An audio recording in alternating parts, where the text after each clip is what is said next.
and welcome to Business Focused, produced by the Greater Reston Chamber of Commerce. My name is Angela Inzerillo of Impact Business Solutions, and I am privileged to be your host as we kick off a new series this fall with a phenomenal lineup of guests. Today, we are talking with Reston Chamber's very own President and CEO, Charles Kapur, as well as one of our newest members, Woody Tanos of Covidless, and our very own Leslie Green, who's heading up the new launch of the Chamber's Reston Pumpkin 5K and Movement Challenge. Let's get started. So Charles, welcome. I cannot believe it has been just over a year since you became President and CEO of the Greater Reston Chamber of Commerce. I mean, that's amazing. The time has flown, I can just imagine for you, right? Well, yeah, there are days where I let time go, but honestly, there's also some days where this feels like the longest 12 months of my life. So the last 6 months have flown by, you know. So I'm curious, what's really the main reason, or like the number one reason you joined, this great organization? I've been a member, James and I, for over 12 years, so we know why we joined. But I really want to know, like, the main reason you joined, and then, further into it a little bit more about, like, what you feel like your biggest accomplishment, and maybe your failure has been. There Sure. might be one or two small little ones, but. Yeah, absolutely. Well, I think most people who know me know that before I took on this role, I was a banking professional here in the area for almost 20 years. And, over that time, I worked in pretty much every part of Northern Virginia. And, when I look back on my banking career, I can honestly say the one organization that had the biggest impact on my success was the Greater Reston Chamber. It allowed me to meet and collaborate with the most number of influential partners, and of course, finding clients and growing my business, but also allowing me to be able to actually connect to the community that I decided that I wanted to work in. There really wasn't any other organization that did that for me the way the Reston Chamber did. So when the opportunity came for me to join the team and become part of the staff, my number one reason for wanting to do this is every day I want to be able to affect as many businesses as I can so that I could show them how this organization can do for them what it did for me, to allow them to be as successful as they can with their business and to allow their businesses to grow. As far as biggest success and failure, honestly, I think it all comes down to the same thing, and that's the pandemic of 2020. Yeah. On the success side, Angela, I'm just blown away every single day by my amazing staff, our members, volunteers like yourself, our board of directors who have helped to keep this train on the tracks, have allowed us to continue to be relevant to our members, to continue to allow us to offer enough services and programs to benefit the businesses we represent. On the failure side, unfortunately, the challenges of 2020 such that some businesses, no matter how much they would like to, just can't find the time to be able to stay engaged with us. And so we've had to unfortunately lose some businesses along the way. And my hope is that we could turn that around into a future success and find a way to bring those folks back when conditions allow them to be able to focus their time and energy and spend some time coming back to us and helping us, allowing us to help them grow their businesses. Yeah, and I think you guys did a fantastic job pivoting with the business community.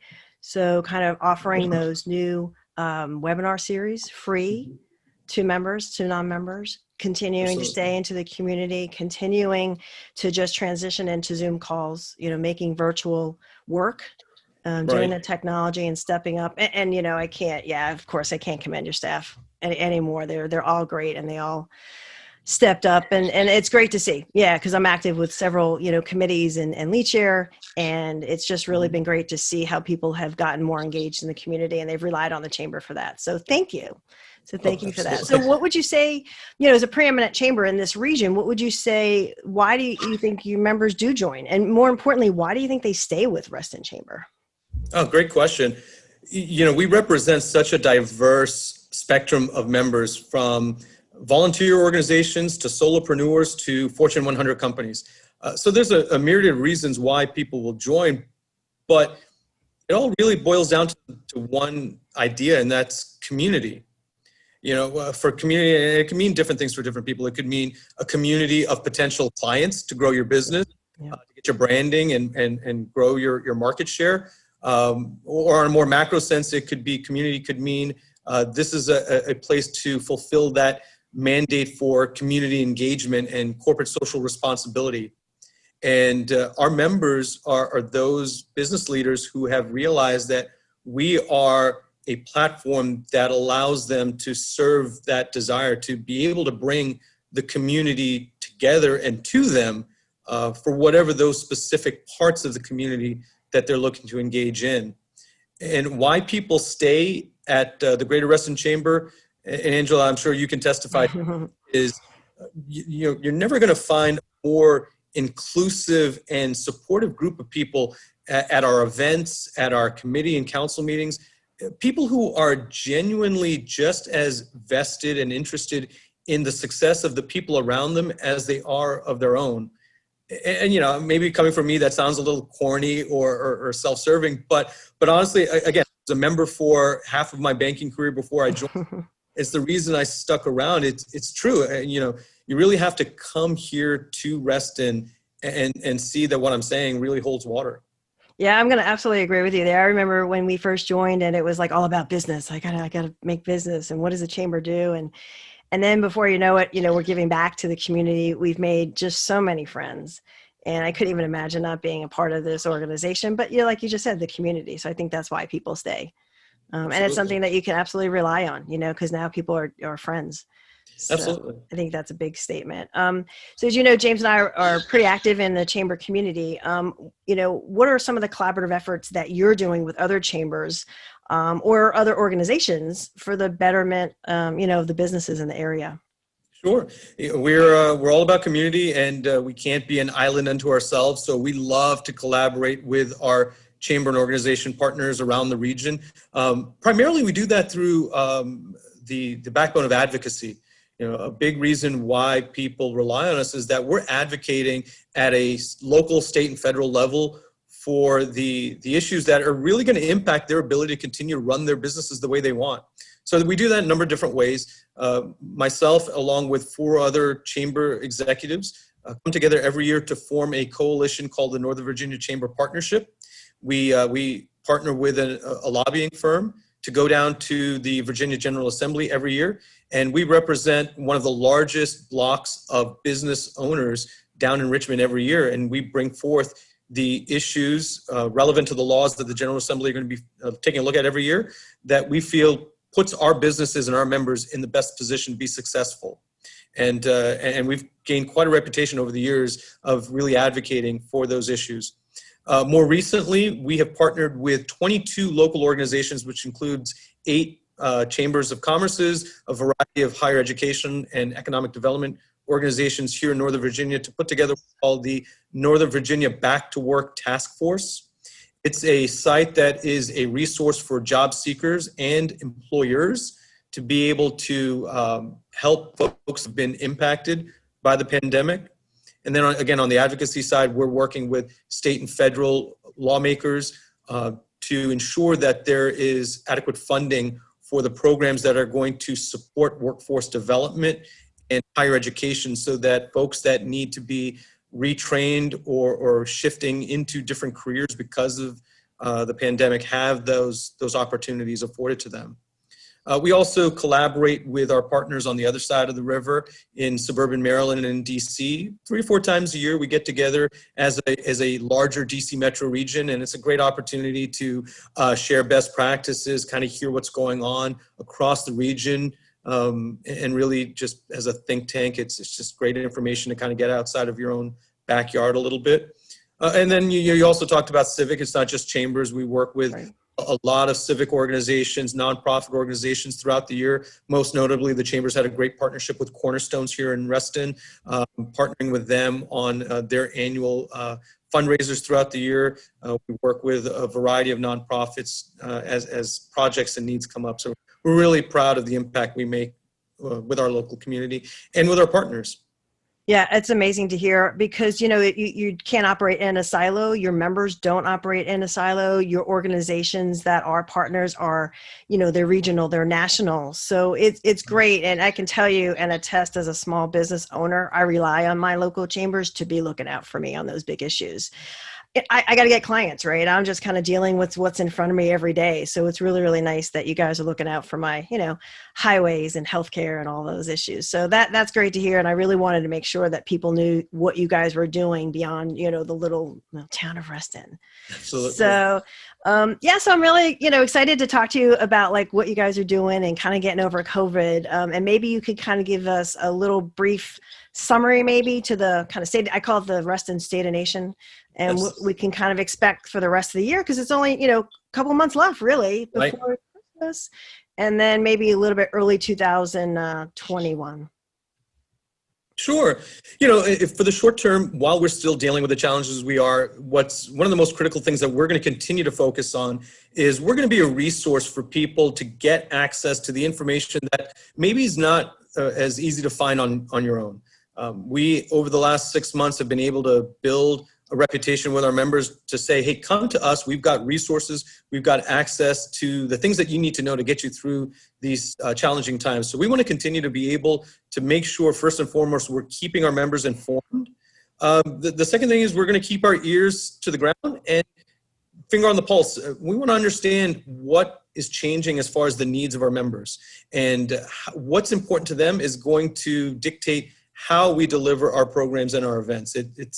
It's a fluid situation. It's constantly evolving. And when it makes more sense to lean into one type of an event than others, we'll continue to do that. We'll use the word pivot. That's become the trend of 2020. We'll continue to pivot along with the needs of our customers and our members. Looking at 21, my hope is to truly get back to some level of normalcy. I'm hearing that from different sectors. People want to get back to it. And normalcy for us, honestly, is continuing to find the best possible ways where members can connect with other members, where members can get to re-engage with each other, to feel that community feel that we talked about, to be able to understand why they are where they are, and truly know that they're not alone in this, that they can come out, they can see their friends, they can see their business partners, they can grow their business and feel really good about the experience. So that's what we're looking forward to in 21. We, of course, are going to continue to do things in a safe and responsible manner. But when the time comes for us to be able to expand from some of the limitations that we currently have, we're going to be there and we're going to deliver for every member. Well, that's great. And I mean, you and Dulles did a great job just a couple of nights ago with kind of our first in-person net night in a long time. I mean, having attended that, it was great to physically see people.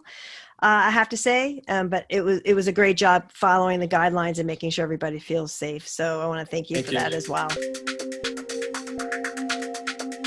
Next up is one of the Chamber's newest members, Covidless. And today we have Woody Tanos, Director of Sales, Consulting, and Partnership with us, which I'm really excited.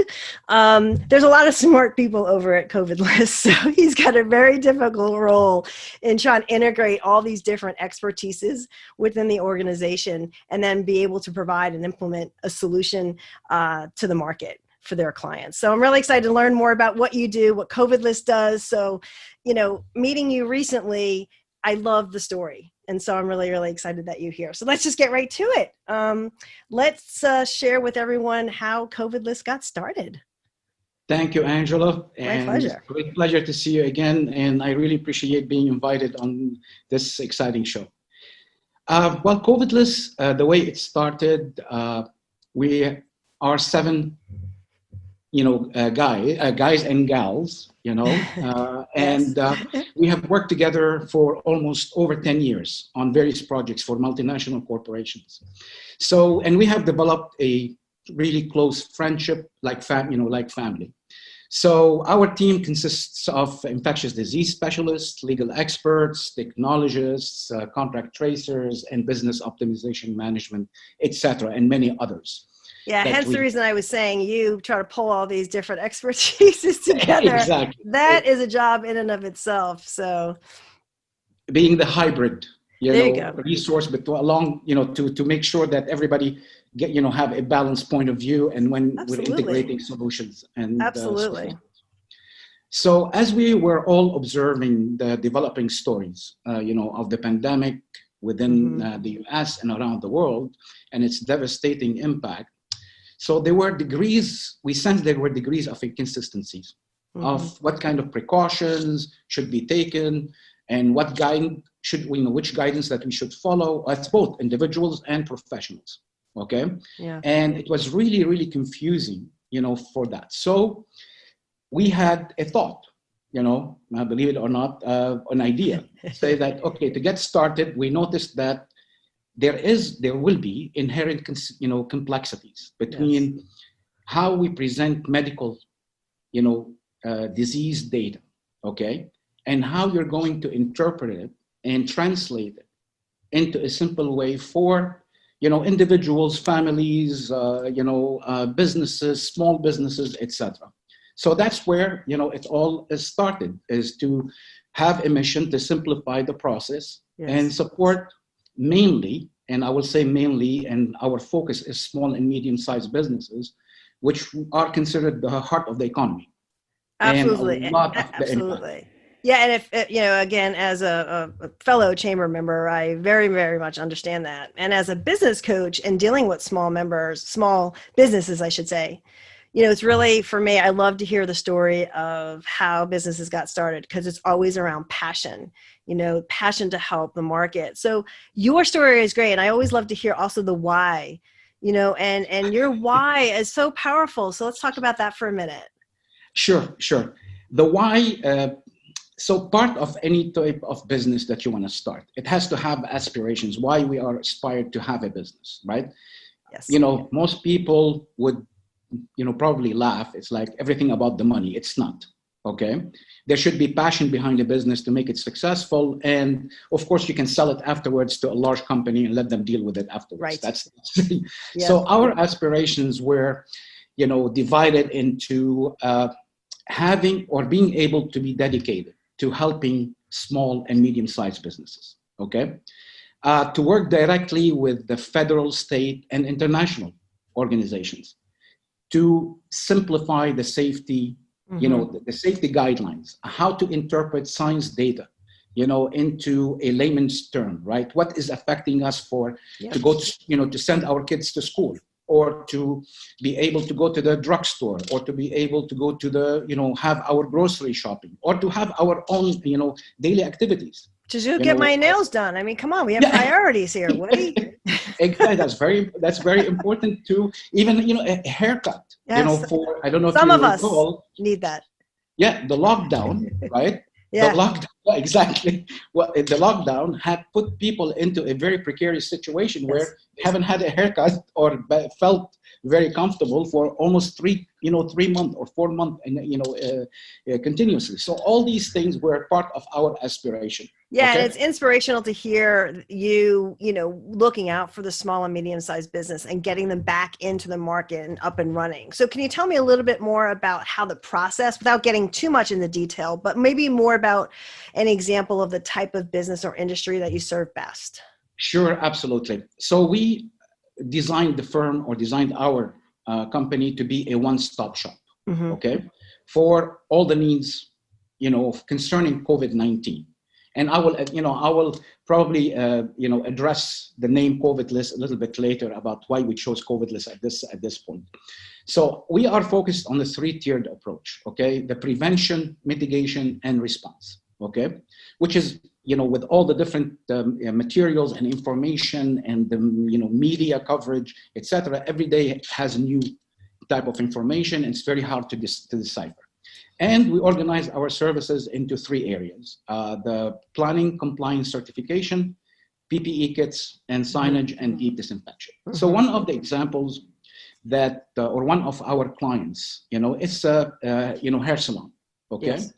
The way we had worked with them, we have a field inspector and expert, right? That works with the owner on premise, right? Yes. From the time that you leave your car at the parking lot to getting into the entrance, to the reception area, to where you will receive the services. The inspector has the responsibility to look at all the different spaces and identify where are the areas of risk and how you're going to mitigate that risk. Okay, so this would be recorded in terms of taking pictures after taking the approval of the business owner, putting it. He collects or she collects all the information and bring it back to the office. Can you tell us more about the certification process with the government?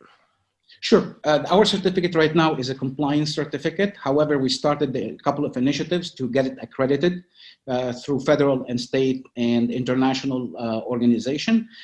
For example, this is something relevant to the businesses in Virginia. We just basically started a partnership with one of the legal firms here to comply with the employer COVID-19 mandatory requirements for Virginia. Mr. Nice. Green Merritt from Business Compliance was able to create an electronic way of generating the forms, and we will be able to assist in the implementation and the compliance aspect for it in order to achieve a safe reopening for all the businesses and compliance. Well, and I knew the time was going to fly with you, and I just want you to know. So we have about 30 seconds left. And I just want to let the audience know how to get in touch with you, Covidless, and learn more about getting in touch with you and maybe soliciting your services too. Sure, we can multiple ways. They can go to our website, www.covidless.us, and then the various information there, or they can contact the Chamber of Commerce. We are listed in the directory as being the newest member of the directory. Well, I hope to. The time has flown by. I know it does fly. It does fly, but we'll have to have you back because I want to know what's going on for the coming year as well and how you guys have progressed. So we'll make sure that we get you back. But I just want to thank you for being here. I look forward to meeting you in person. I'm a lot taller than you think, and giving you a big hug. It was great having you, Woody. And like I said, thank you for being here. Thank you, Angela. I appreciate the opportunity and please take care and be safe. Yes, thank you. Leslie, thank you so much for being here. First of all, I've missed you.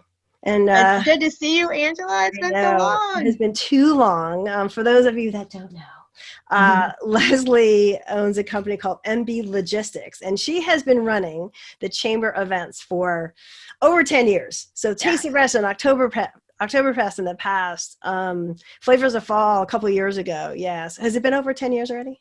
It has been. The time really went by fast, but yes, the chamber was actually my first client. So I'm excited to still be a part.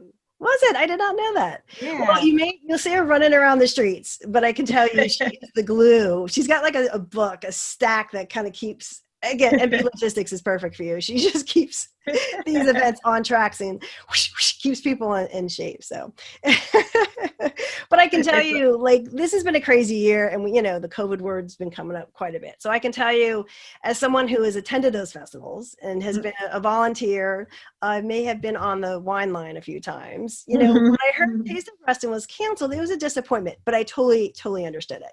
Right. Yeah. So, it wasn't long ago, and I heard about this 5K. And I was like, yeah, whatever, 5K. They've been doing this for years, right? It's part of, and the names, it's Scramble Legs and whatever. I mean, what are the past? Yeah, we've done a version of this 5K for a while, actually.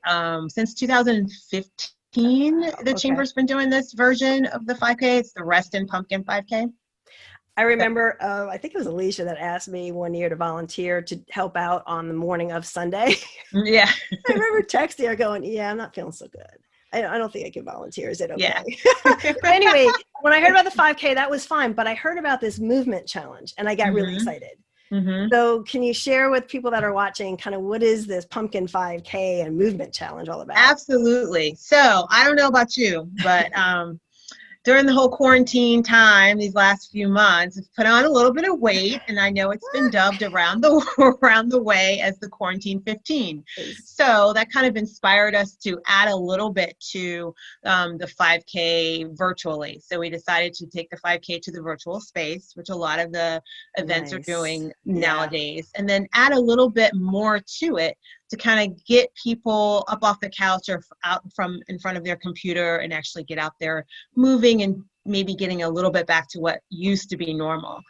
So the Pumpkin 5K and the Movement Challenge actually gives you options. You can do 500 minutes, you can choose 700 minutes, you can choose 1,000 minutes. And what I mean by that is, if you work out on a regular basis, if you walk or you run or you swim or bike, then you can take the time that you spend doing those activities and log them into our special results page on our website, and that will help you keep track.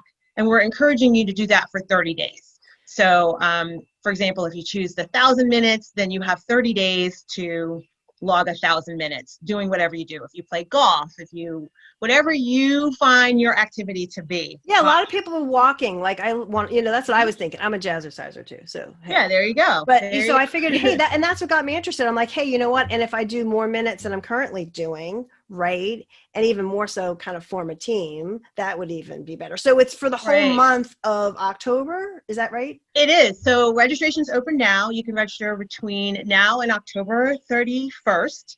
And if you do decide to register in later October, then you still have November where our results will still be able to get calculated. So you can still go in and put your points in or put your minutes in and see how you're doing. And as you work through your minutes, you're going to get milestone alerts saying, good job, you've logged X amount of minutes and that sort of thing. So I've already rallied. Also the 5K component. Well, so that was with that 5K component, with the 5K component, you can go out and run the 5K and put your time in. You can go out and run a 1 miler, put your time in, or walk, either one of those. And then we have the Halloween 13, which I heard about that. You can go out and run or walk the 13 miles around Reston. And what's unique about that one is there's different places that we've highlighted along the course. And so as you move your way through your minutes, you'll get an email saying, congratulations, you've just passed, and it'll highlight a location within Reston. Do you have to do it all at once on that 13K? No, you don't. It can take you...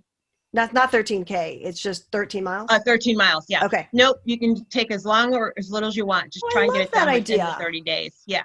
Oh, that's a really, really good idea. Well, I know that, I've talked to a bunch of my colleagues and we're hopefully going to hold each other accountable and get inspired and do a combination of what you just talked about. Is there a day that because someone asked me this, that the 5K is?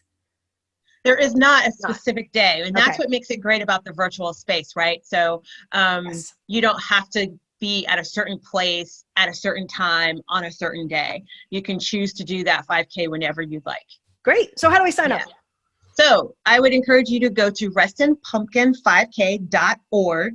So .org. That's going to take you to our registration page. It's going to have all of the details that you need. Just click register here. Get started. I love it. Oh my God, Leslie, it was so great to see you and have you here today. Thank you for sharing this event. We wanted to make sure that we shared it with the community because it really is about virtual and getting other people out and about, and I didn't do the full 15 COVID. I kind of got maybe half of that.